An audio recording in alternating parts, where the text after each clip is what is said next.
Really, I'll let you dig it out.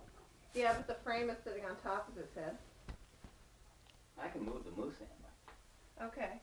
Well, you know what? I think this angle would be nice too. If I slide this chair, can you slide that chair Yeah, over? he's a little bit. Cyr, come forward in the chair a little bit. Okay. Push your butt up. There you go. Good. Yeah, you were lean. That chair is like that. It leans back. Yeah. Well. You like it lean back? How are you comfortable lean back? No. Yeah. Not all that uncomfortable. No, it's not uncomfortable. That's a well-worn chair. They're crying now. Thing, you know. Yeah. I'm filming you. Yeah. So, yeah, we used to have a Christmas tree.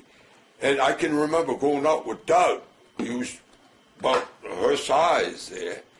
And I'd bring a little heater and some hot cocoa. And we'd go out in a blizzard. He wanted to go. And we had to have a Christmas tree. So we'd take off. And I'd bring in a little heater. We'd stand there underneath a fir tree and have hot cocoa, then cut a tree down and go home. Yes, we did. That sounds like a fun time, huh, Allie? Yeah. Hot cocoa. Yeah. Outside. Well, I used to get it so hot that Dougie could hardly, his lips would tremble as he'd, but we got it down. I can remember doing that half a dozen times when he was small. Now, when your sisters decorated the tree when you were little, is all that was on the tree? Did you have any decorations or just popcorn? Oh, no. We had, well, you don't have anything anywhere near the likes of what we used to have. They had balls, you know, and, different various ornaments, but nothing lighted. Yeah. Nothing lighted. Nothing and, lighted. We might have had a few lighted ones at the real last there before, but we was pretty well grown up then. Did you ever put candles on a tree?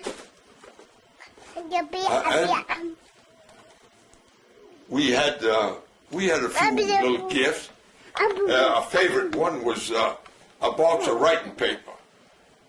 You could get that at the dime store for a dime, and we'd exchange small gifts like that. And we thought it was great. Do you remember any special toys from when you were little? Not really. I never had any. Well, yeah, I think I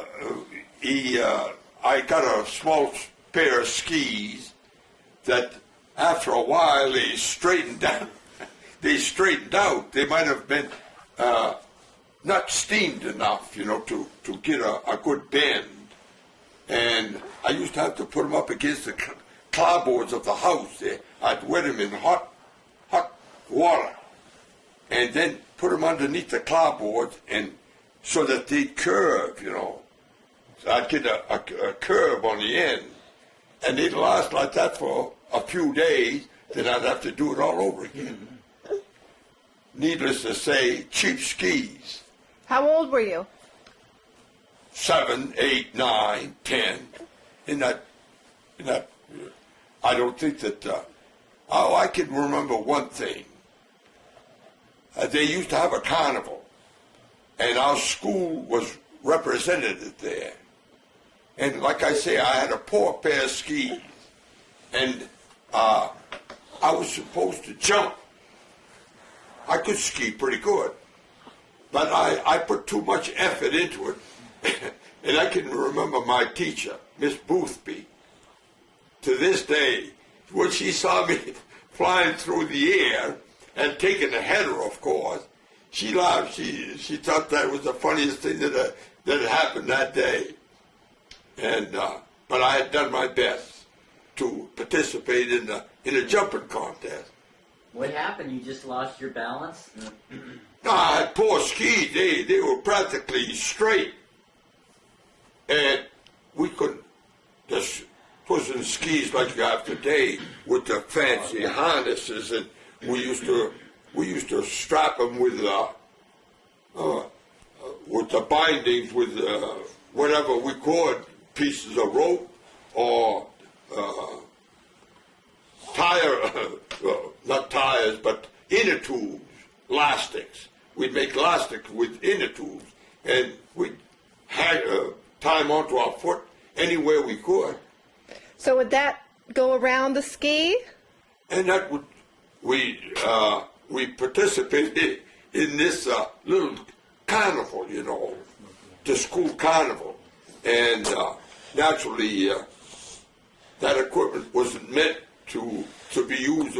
I put a big effort into this jump, and I landed probably on my nose, and Mrs. Boothby had a big kick out of that. Did you have any sleds or anything like that? Sleds? Yeah. I made most of my stuff. Wagons, little play wagons. I'd find a couple wheels someplace, and with piece of 2x4s, and I'd make a wagon and have a great time with it. But I never did have a nice little red wagon like. Well, we have one out in the garage you can play with tomorrow. You can go out and play with it tomorrow. Okay. It's a big one. Right, Allie? Allie's smiling. Yeah, isn't that something, though? Huh? Today, what we take for granted, you know, come hard. You just didn't have these.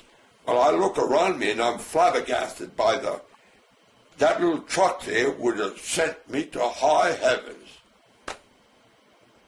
It really would have. Yeah. Yeah. Did you have anything made out of plastic?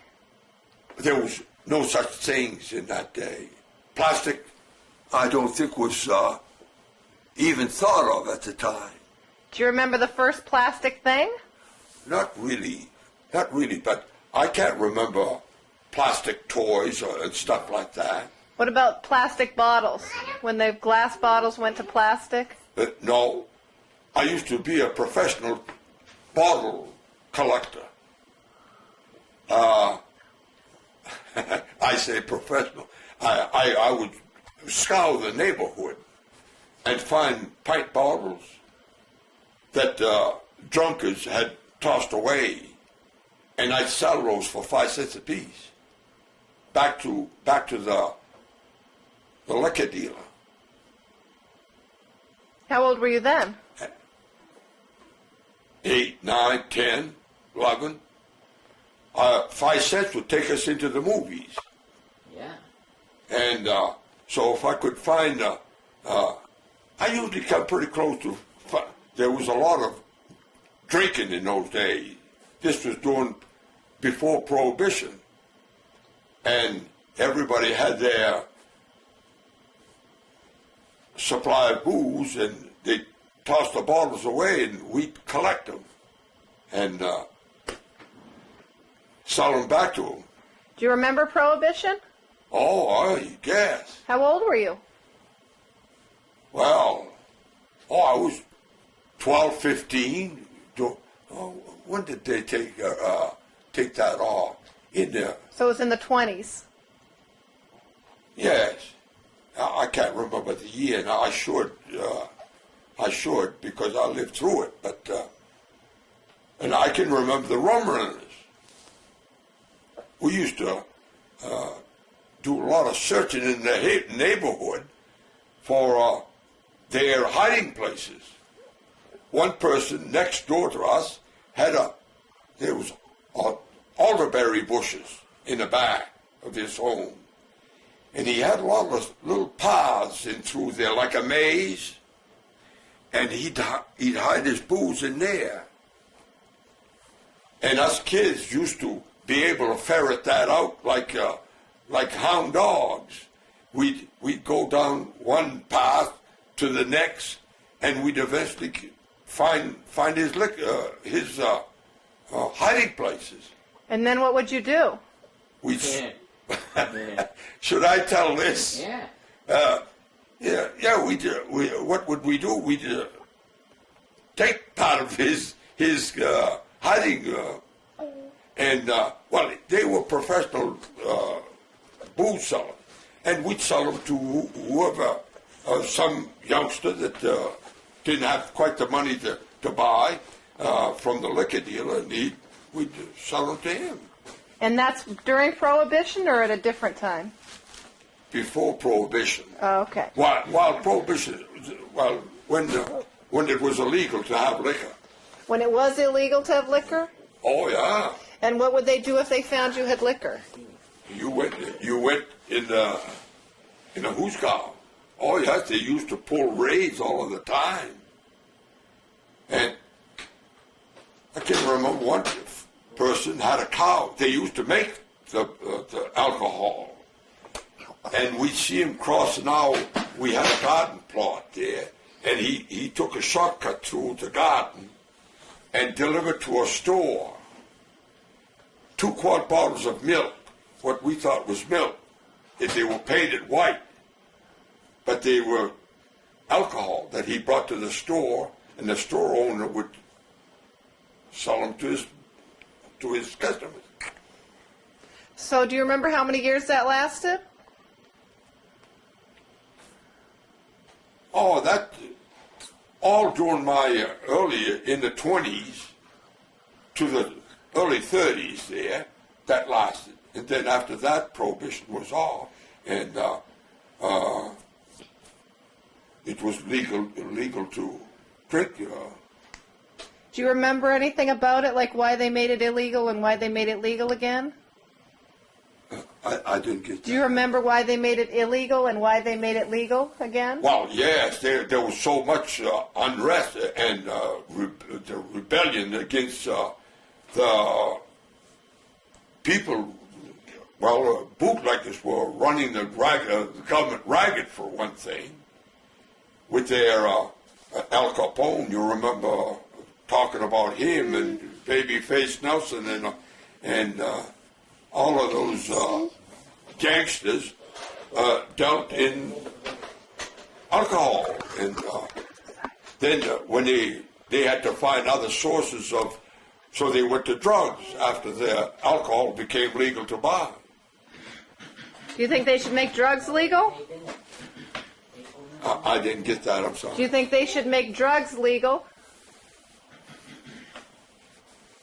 They're spending billions of dollars trying to, and the more they spend, seems so the more they produce. Probably they should spend more money in treating dope addicts than they should try to put them in jail. Put what in jail? See, right now, Who sell drugs you get and caught take with drugs. marijuana or morphine or whatever have you, any crack, and they go all out to throw you in jail rather than treat you and see if they can't. It costs more to put you in jail than it would to treat you. So probably they might eventually legalize it, same as they did with liquor.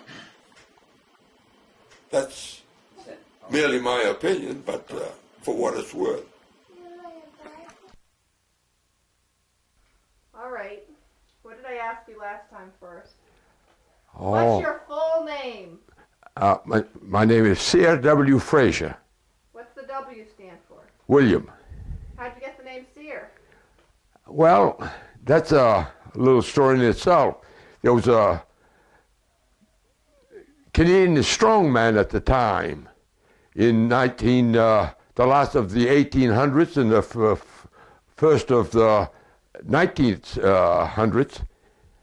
And my father admired him. His name was Cyr.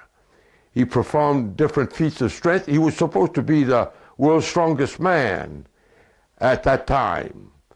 So my father thought that I should bear his name. And what was your father's name? Edward. And what was your mother's name? Victoria St. Pierre, And what year were you born? 1914. What's your exact birthday? Can I, 1913, Okay. yeah, On what day in 1913? yes. Were you born? What month and day? January 24th, 1914. Yeah, you want my birthday? Yes. January 24th, 1913. Do you know what was going on in the world at that time? Well, yes, World War I Oh, really? was brewing, and we entered in 1918. Did you know anybody who had been in World War I? Yes, there was a family next door by the name of Rubishaw and Lefevers, and they were young men and went to war in World War I. And where was that located? The war Yeah. in Europe, Germany, France primarily. France, Belgium, How did they get there? by ship. Were there planes at that time? Little Piper plane, little one-seater and two-seaters, but that was the beginning of the air wars. Was World War I, really, but they were small planes at the time. And Before it got through, before the war got through, they was using bigger planes. They developed the bigger planes. do you know what the fight was about for World War I? Well, yes, there was a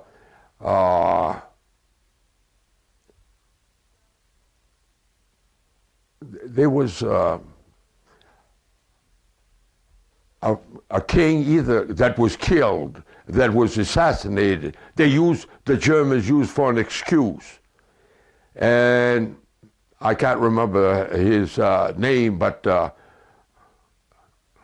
that was an excuse to start with.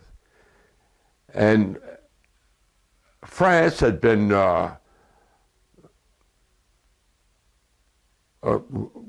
making progress in the world affairs, and the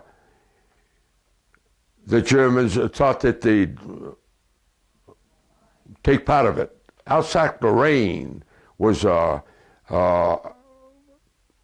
part of Germany that the French had, and they wanted back, that had been over the years had been won from Germany. And what year did that war end? Do you remember? Pardon? Do you remember what year the war ended? 1918. How old were you then? All right. Sure. Let me see. I was about 5 or 6 years old. And where did you live? In Rumford, Maine. Do you remember your address? Oh yeah, 242 Stratford Avenue, Rumford. And is that the place you were born? No, I was born on a farm in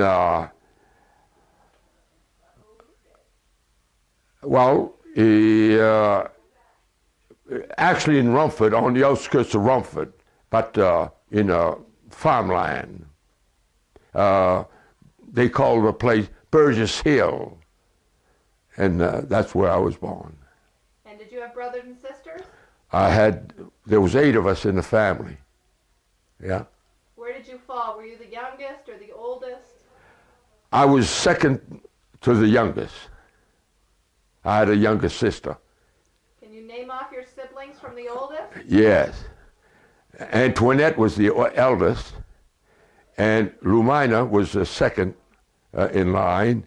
Then Germaine, Cologne, Vernice, and I had a brother by the name of Henry, and then myself and my youngest sister Louise. And were they all born at that farm? Well, I don't think so, but I I wouldn't hazard a guess where they were born, really. I don't think that Antoinette and Lumina and Jermaine, I don't think they were born there. They might have been born in the Rumford proper, not on the farm. Rest of us must have been born on the farm. So when did you move to the farm? Before you were born, they moved there?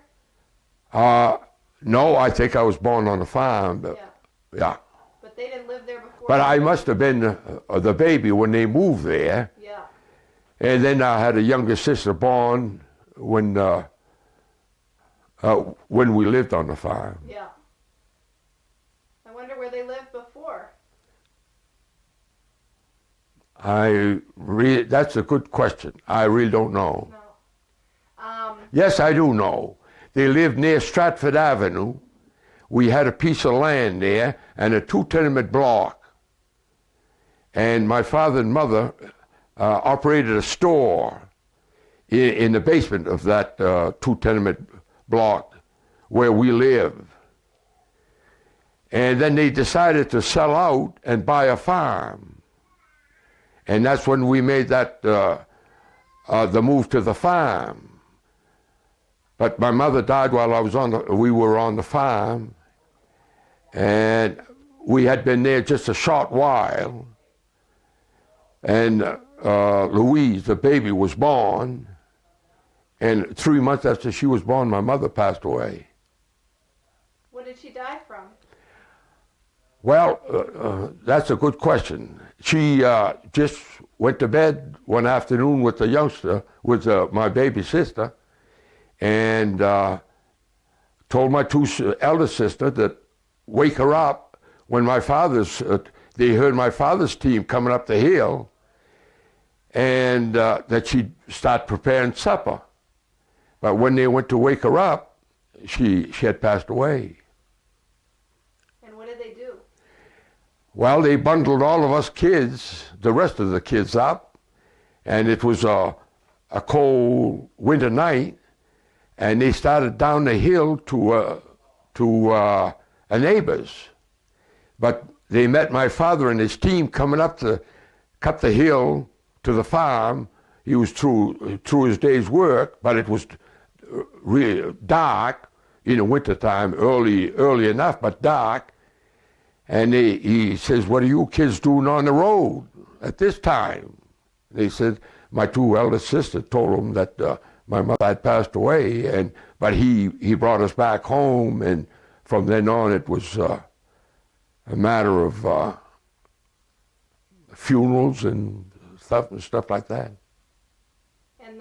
And he decided he couldn't cope with the farm and 8 kids, so he sold the farm out. He got rid of the farm and moved and rebuilt a house at the Stratford Avenue. We had a little barn there that he converted into a house. And, well, I was probably 4 or 5 before we moved there. How did he take care of the baby after your mother passed away? Well, I guess my 2 elder sisters did most of the caring, and quite a few number of our relatives wanted to adopt the baby, but he didn't want any part of that. My dad wanted to hold the family together. And did he tell you any stories of how you helped in the night? Well, he at one time when he reminiscing about when we lived on a farm, he told me a little story that we used to sleep, my brother and my dad used to sleep in one room. It was a small farmhouse. And during the wintertime, we slept together. And he had the baby's crib, Louise's crib, right next to his head of the bed. Whenever she woke up during the night, he'd get up and go warm up milk. And one night while he was warming up and the baby was crying, I was supposed to have, I was about 2 years old, but I had sat on the edge of the bed and rocked the cradle while he was warming, and he discovered me sitting there rubbing my eyes and rocking the cradle. It made him feel a little bit sad at the time. Probably proud of you. Well, at 2 years old, I had seen him rocking the baby to sleep often enough that I wanted her to put her to sleep, and so I must have. I can't remember this, but that's the story he told me. Did you have electricity? Not there, no. So how did he heat the bottle? He had a fire going in a kitchen stove, and hot water. He just put the bottle in there, I assume, and heated the bottle that way. And what kind of milk was it? Was it formula? Oh boy, I doubt very much if it was formula. It was cow's milk, such as it come from the cow. And did you have cows? Oh yes, we had probably half a dozen to a dozen cows. I can't remember, but I do know that from stories that he said, told us that he had about a dozen cows, plus the job that he was doing at the mill. What did he do at the mill? What did he do for work?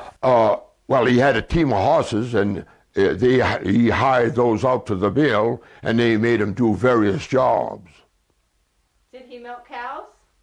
And then when he came home from working all day long at the mill, he milked the cows, fed them, bedded them down, got them ready for the night, fixed the milk, and then after he had his supper, or whether he had to get up in the morning, feed his team, and milk the cows again, fed them for the day, or turn them loose out in the pasture, and then went to work with the mill at the mill with his team. Who made you dinner? Pardon? Who made your dinner? My sisters, apparently. And But like I say, we didn't live on the farm. But we never had a housekeeper. So I assumed that he made most of the meals after my mother passed away. I know he made all of the meals, but he used to prepare it and tell the girls, well, peel potatoes, and he'd bring home the meats that we was going to have, and the vegetables. And what kind of meat did you eat in those days? oh boy, probably a lot of hamburger and frankfurters, which was cheap then. Yeah. And Did you use butter? not really. Well, we had all the butter we could use, I suppose, because of the, having the cows. And but I can remember my sisters mixing up margarine. What was that like? It was disgusting. It was like pure lard, and there was a capsule, a plastic capsule with a dye in it, and they'd break that open and put it on that pound of lard or fat. I have since read that whale oil used to be used for margarine, and various types of oil used to be used for margarine, and they'd mix it up, and it was pure white, and that capsule with the dye in it would make it look like butter. They had to work that in and salt it to taste, but it still didn't taste right. That's what we had. But on the farm, we had real butter, I would assume. And did they go to school during the day? Yes, there was 1, 2, 3 that went down Burgess Hill that I refer to, and at the bottom of that hill, within probably a couple, 200-300 yards, was a Kimball School. And the girls went to that school. They were old enough to go to school. The rest of us was at home. So who took care of you then? Good question. I can't remember. I don't know just what arrangement they had, but I do know that some of them went to that Kimball school, and probably the next in line kept the kids. How old would they have been? Probably school age. Yeah. It could have been Antoinette. She was the eldest. How old was she when your mother passed away? I think she was about 12, 13. And then how long did she go to school? They, after we moved to Rumford, she and Lumina moved to Lewiston as young girls and worked at the Marquardt, the St. Mary's Hospital. And while it was a token, they got nothing. They got their board and room, and they answered the phone and did little odd jobs. And then when they lived there till they was eligible to go to work, and they went to work in woolen mills and cotton mills of Lewiston. How old were they when they left for that, do you think? Well, they left before they were eligible to go to work because they went to St. Mary's and stayed there and had preliminary school there at St. Mary, plus their work that they had to do. And Antoinette, at 19, contacted TB, and she passed away. Tuberculosis. Yeah, TB. Now, how long was she sick with that? I really don't know, but I vaguely remember her being in Hebron Sanitarium, and then she moved to Fairfield Sanitarium, where she died. At 19? And at 19, and I think I was about 8 or 9 years old at the time. I can remember that. Yeah. Yeah.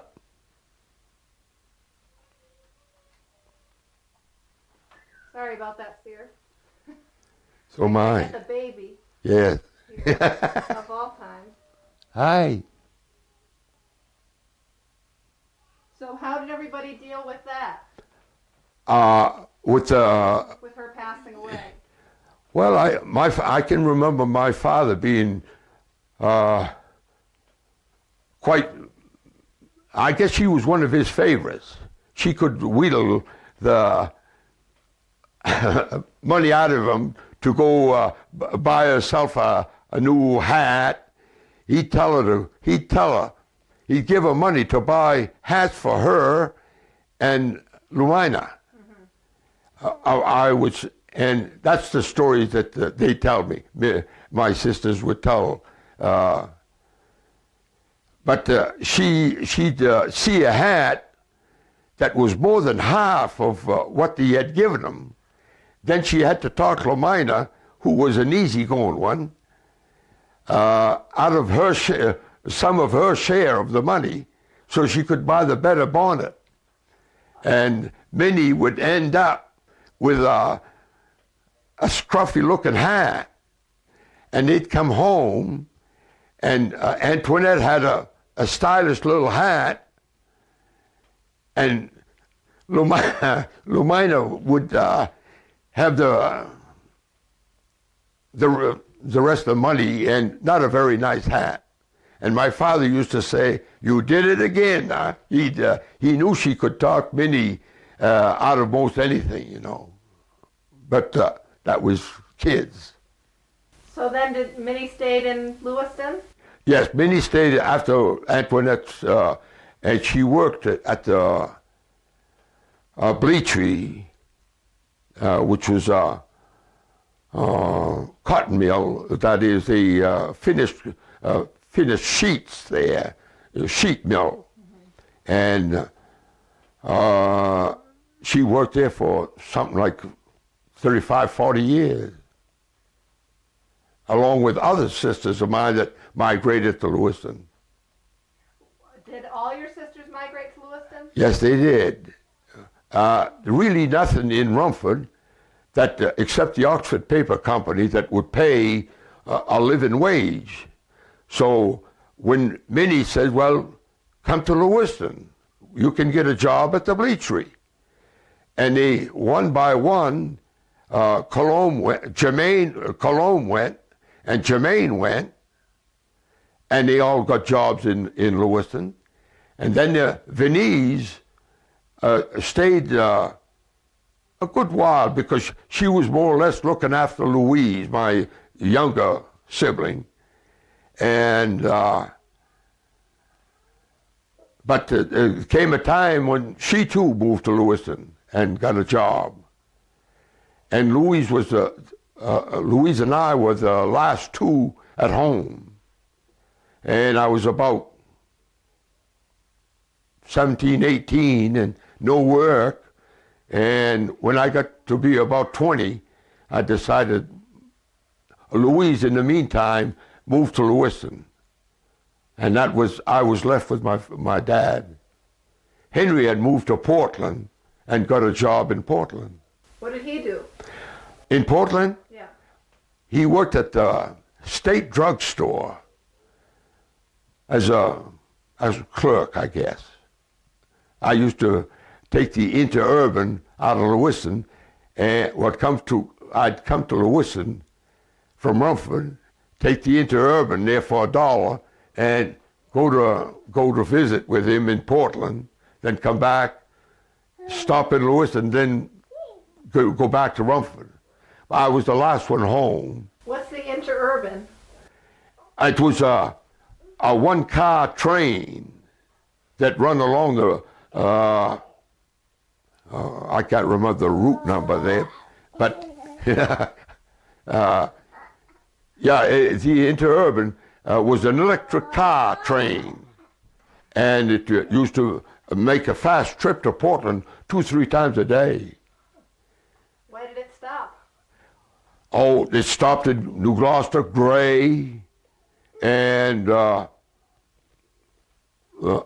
other places I can't remember, but New Gloucester and Gray. Well, it stopped in Auburn to begin with, originated out of Lewiston, and stopped in Auburn, picked up New Gloucester, right into Portland.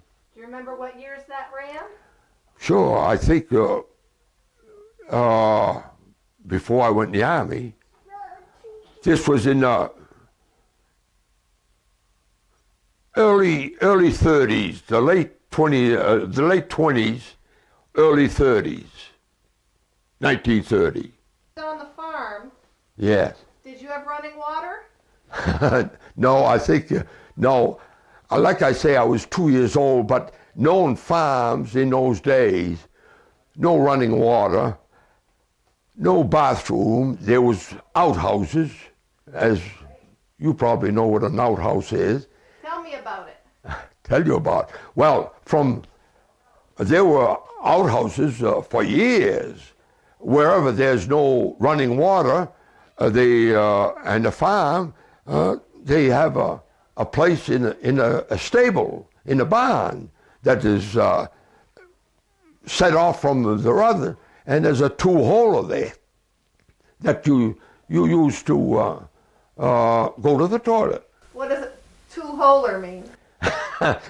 Two holes cut in the board and set over a hole, and you use it as a toilet. Why do you need two holes? Well, man and wife probably went to the toilet at the same time, or two sisters, or two brothers for that matter. Any combinations. But they usually it was usually two holers. And I can't remember ever seeing any more than two. Yes, I did. In the Army, when we were on the firing line, they used to have a number of holes. We'd get off the firing line and had to go to the toilet. there we went. It was a tent and probably a 6-holer. What about on the farm when you grew up? You said it was in the barn? That's correct. Why was it in the barn? Well, you couldn't dig a hole in the house, so you had it in, usually from the barn, from the house, there was an L building to go to the barn, and that's usually where these toilet facilities were located. And this was clean. You'd back up there with a wagon every now and again and clean this mess out and cut it away and put chemicals all in through there to make it more palatable. And that's the facilities we had. There was no, in camp, we had when we was at Underhill there, we had the same facility. Outdoor, dig a trench, put a tent over it, and build the facility to sit down and go to the toilet. Well, and the farm you grew up on, yes. You had no electricity. No. What did you use for light? Well, you probably just plain kerosene lamps. They shed about as much light. How modern can you be that you never saw this stuff? You'd be amazed what people used to get by with. Wooden stove. We'd have to start the fire with kerosene. Kerosene. Pour kerosene on the kindling wood. Throw a match in there and start your fire. And if you wanted hot water, you had to put a kettle on a not quite primitive. And Saturdays, if you wanted to bathe, which I've got pictures of myself and my brother, and we was spick and span. My mother had our clothes pressed and white as it could be. And she had to do it with a hot iron that she heated on the stove and with a scrub brush. No such a thing as hot running water. And how would she do wash? Well, usually, quite often, the stoves in those days had a tank connected to the stove, and you'd keep that full of hot water. You'd keep that full of water, and whenever your stove was heating, it would also heat that water, and you'd have a steady supply of hot water, just so long as your stove was burning. And you kept the well filled with water. Where was the well located? Out in the front yard, usually. So how'd you get the water? Well, not from what I know about this farm, but from other farms that I visited and stopped. Usually, it was in the front yard. And they had a well there, and you just, with a bucket, you drop it down tied to a rope, you dropped it down into the well, filled the bucket, and pulled it up, and brought it into the house. Did you ever live in a house with a hand pump? Yes, I lived in them. I didn't. When I worked for the Central Maine Power, I used to stop at different farms at night, and there was facilities, pumps like that.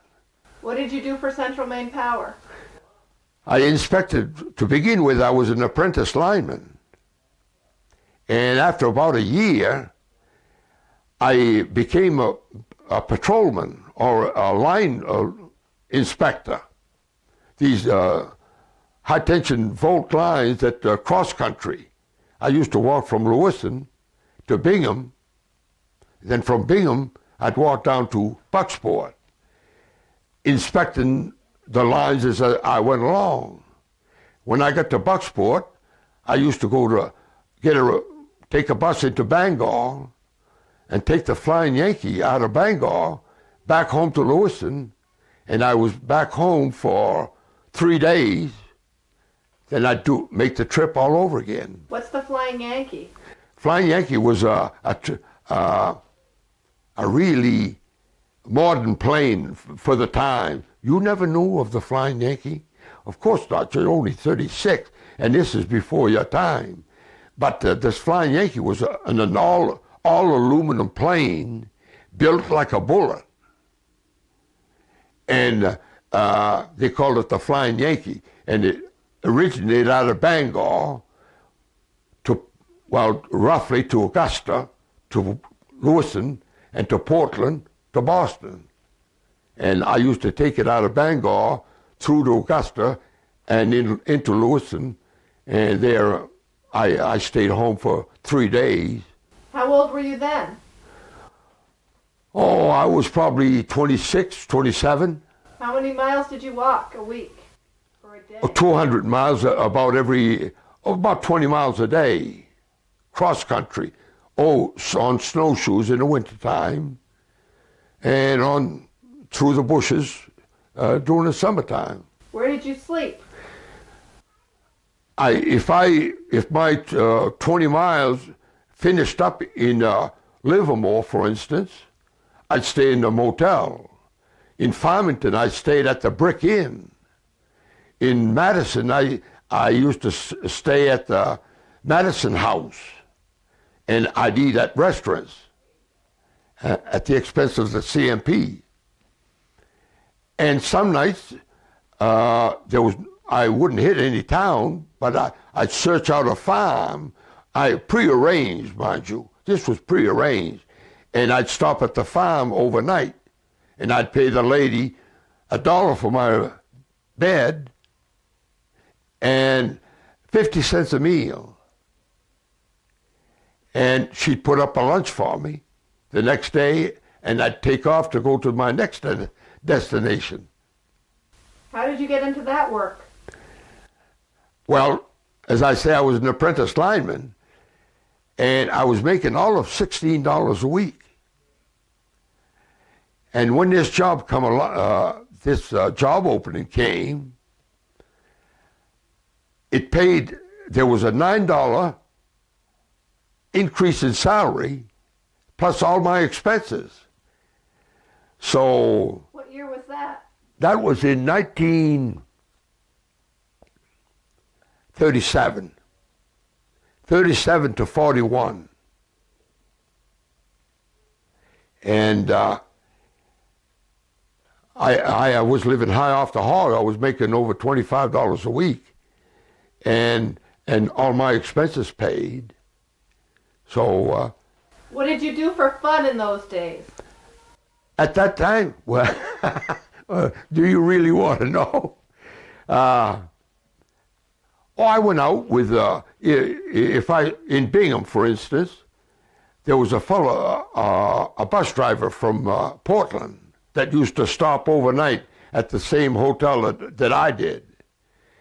And he had his car up there, so he was at loose ends nights. He didn't know what to do.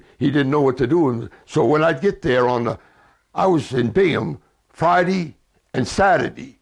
Sunday morning I'd leave Bingham to go towards Bucksport. So we'd go to different dances. I had a set of clothes at the motel where I stayed.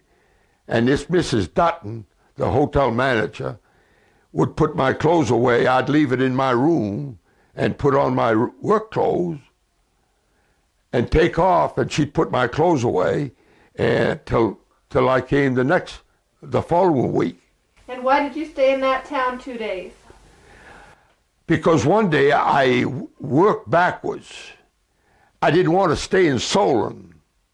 So I'd get up to Solon and take the bus from there into Bingham. The next day, I would go from Bingham back to Solon, and that would complete my my patrol. Then I'd take the bus back to Bingham, and the next morning I would take off for Athens and points east. You need a drink of water? For how many years did you do that? From 37 to 41. And what did you do in 41? I went in the Army. They called me back in. And then did you have children before you went? No. No. No, I didn't. When I came back home, we produced one son. And back to Rumford. What were the streets paved with in Rumford? Well, this is when I was about 8 or 9, 7 or 8, 9. They used to put coal ashes in the streets at mud time there. The Oxford Paper Company used to burn coal, and now they burn oil. But at the time, coal was their method of generating electricity. They'd use, and they wanted to get rid of the coal ashes, so the town of Rumford would pave these outlying areas. I don't mean to say not the main drag in town, but the outskirts of Rumford there, they used to put coal ashes down on the streets. What was that like? Now, I used to run barefooted through that like no problem at all. Now, if I take off my shoes and walk across the floor, it hurts my feet. Not really, but yeah, I can. Coal ashes. During mud time, that is, they'd come there with a team of horses and a load of coal ashes, dump it in the street, grade it, and it'd be all, rather than use gravel. And then after a few years, I guess they graveled it and tarred it, and it's tarred now, I know. Did the cars get stuck in the ashes? Did I do what? Did cars get stuck in the ashes? Was it like mud? It was like mud. In fact, we helped it make mud, and to watch the cars get stuck. We had a small horse at the time, and quite often a car would get stuck in the front there, and they'd come in to the house and say, "Could you pull us out with your horse?"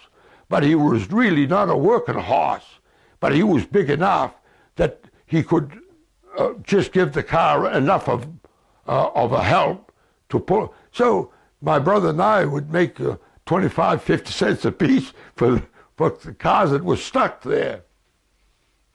But that happened in the springtime during the mud time. Now, did you have running water at that house? Yes, we did. Running water, and we had a stove with we had a stove with the tank inside of the bathroom, a galvanized tank. So we had a good supply of hot water. That is, when the stove was running, it was piped from the stove to the bathroom, and we had a bathtub, and quite modern. We had running water and a toilet, and all the fixings. We still not. We had electric lights.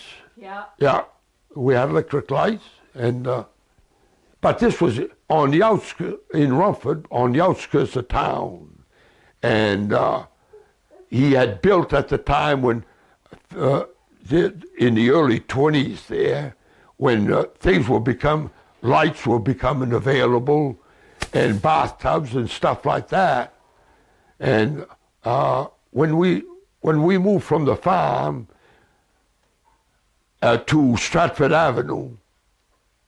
Well, we didn't move from the farm to Stratford. We moved from the farm to a place what they call Virginia, and lived in an apartment house. Therefore, up until he finished building this house, then that's when we made our move. Yeah. What's the most memorable moment of your life? Now what can I That's a say? hard question. Yeah, that's a you really. I really don't know. I can't say the day that I got married because The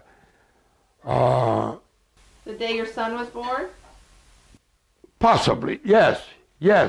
In fact, I was so excited about it that my sisters used to come and see at the hospital to see him, and they every once in a while, about every couple of hours or so, they would pick up the babies and show them through the glass to the parents.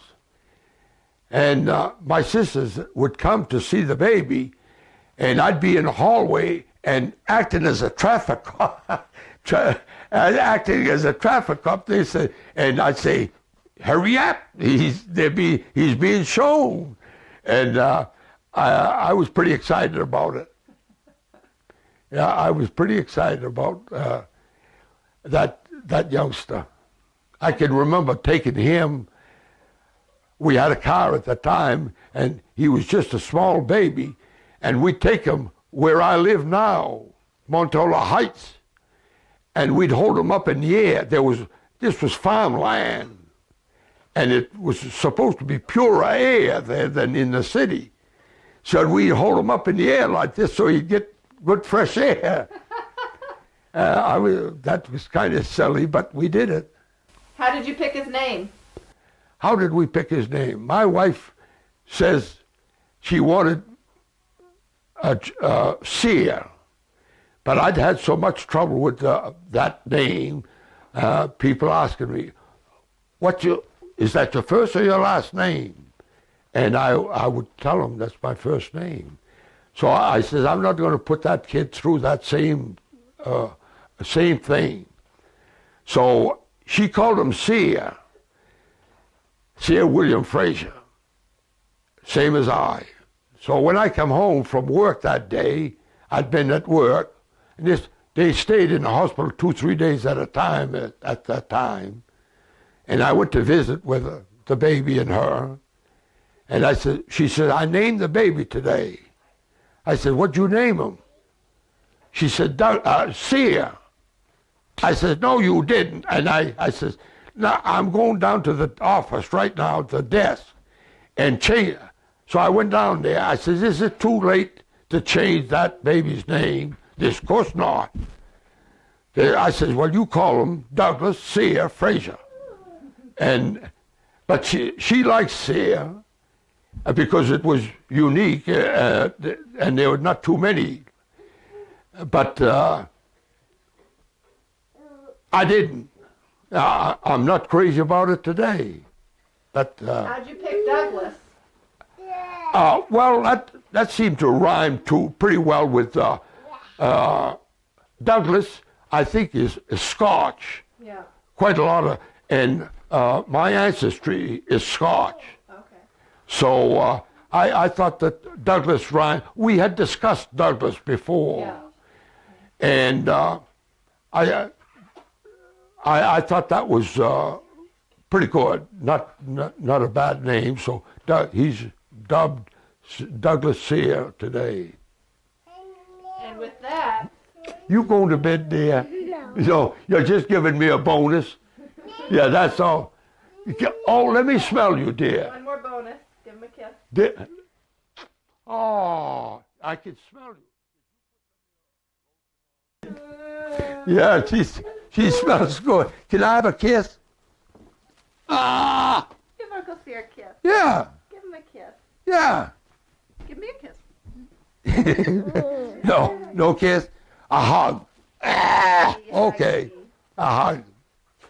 Yeah.